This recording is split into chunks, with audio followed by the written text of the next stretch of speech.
char empid ตัวแปรเก็บรหัสพนักงาน int working hours ตัวแปรเก็บ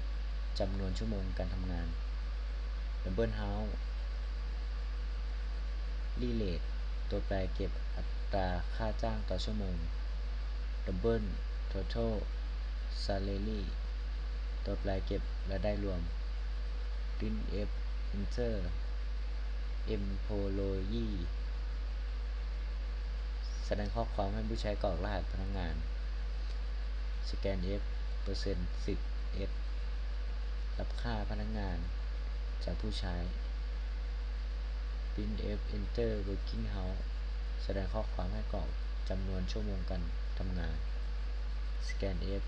%d รับค่าชั่วโมงการทำงาน printf แสดงข้อความให้กรอกค่าจ้างต่อชั่วโมง scanf %if รับค่าทศนิยมอัตราค่าจ้างต่อชั่วโมง total salary working hourly rate คำนวณรายได้รวมจากชั่วโมงทำงานคูณค่าจ้างต่อชั่วโมง printf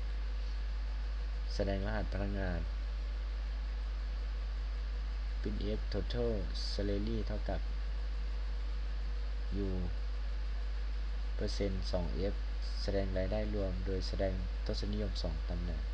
return 0จบการทำงานของโปรแกรม